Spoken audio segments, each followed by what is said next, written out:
Now, one of the items that I had marked down that you said you had some information about was about Little Lynn. I'd like to talk about Little Lynn because she's very important. I'm probably going to tell you some things that nobody has ever written. I have not written about and probably never will. Those who don't know who Little Lynn is, Karen Bennett, and she was a Jack Ruby employee as a stripper. She was about 18 years old when he first hired her, and about the time of the assassination, so she was a very young lady. And he's the one that Ruby sent a money order to on the morning just before he shot Oswald. And this particular act of sending a money order from Western Union, which was right next door to the Dallas Police headquarters, was his alibi, saying that it was not a premeditated act on his part to kill Oswald. And I think it's interesting, and probably a lot of people don't know this. I call it an alibi establishing Western Union MoneyGram, because here's what Sheriff Decker said when he was at Jack Ruby's trial, and he heard Ruby talking about how he had established his presence in the Western Union office 11 minutes before shooting Oswald. And I'm just going to read this. He said he was sending money to a lady dancer in Fort Worth who was down on her luck. Decker recalled a jailhouse interview with a master of alibi who laid out the Western Union alibi for him. It goes like this: go into a Western Union office the day before you wish to establish your alibi, ask the operator for an application to send a message or money, as the case may be, leave with the Western Union form blank, fill it out with the next day's date, and on the following day have an accomplice take the form with your signed name back to the Western Union office to be sent. Later, when the Western Union operators ask if he remembers you, he will acknowledge that you did come into the office, but the date difference will not be remembered.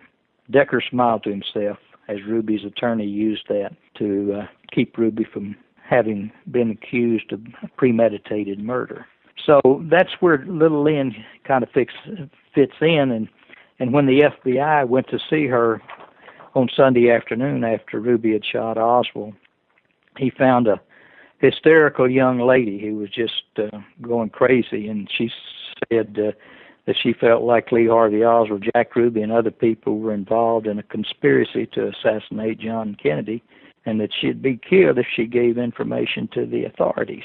And that was all that was ever really said by Little Lynn about a conspiracy. And so after she was questioned, she disappeared. Late 1964, she disappears and was later reported to be dead.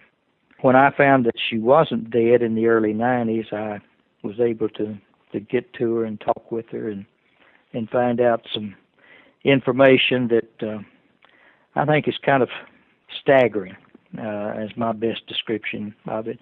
I talked to her boy, and he said that she was in a protection program and that they had hidden her for her own protection, and that he had moved around all of his life, and that she lived in the country with several dogs and with black curtains taped down on the windows, and that she was scared all of her life about it. And I was supposed to talk with her. Had scheduled a meeting with her where I would meet her at the airport. I would fly into the airport and meet with her. She was going to reveal some things to me. Make a long story short, I waited and waited for her to come, and she didn't show up. And finally, I got a phone call from a strange lady who said that Karen would not be meeting with me, that she couldn't ever meet with me. So I flew out of there and forgot all about it. It wasn't until she passed away here 3 or 4 years ago that her sister finally told me what had happened, and she told me that someone had shot at her as she was coming to meet with me, scared her back into her hole, so to speak. And I said, well, I asked the sister, what did she know, and so forth. And she said she was going to tell you about how she was sort of, what she called it was arm ornament for Jack Ruby, and she went to parties and to places with him where men like Carlos Marcello and Santos Traficante met with Ruby, and she overheard conversations she was not supposed to hear. And so for that reason, she was scared out of her wits, so to speak. And so we'll never know probably what little Lynn heard or knew unless she has put it down in writing. And I've heard from sources that she may have done that. But she's dead now. She won't be talking. I read one report that when she was going to see Jack Ruby at the trial, she was arrested for bringing in a handgun. Yeah, she was scared to death, and she had a handgun in her purse. That's the way she spent the rest of her life, pretty much. Her son said he was in more places when he was living with his mother than he was in when he was a cross-country truck driver. They just skipped around from place to place. Fascinating story from a fascinating human being that's no longer around.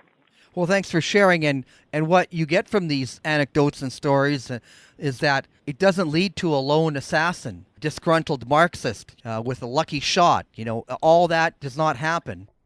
They can't afford to look at the facts. I believe that an honest, intelligent person who looks at the facts, open-minded, cannot come away with anything but that there was a conspiracy in the killing of the president. And that's saying a whole lot, because you've got to either these people are not intelligent, or they're not honest, or they're propagandists, they're liars, they have a drum to beat, so to speak, in this whole thing.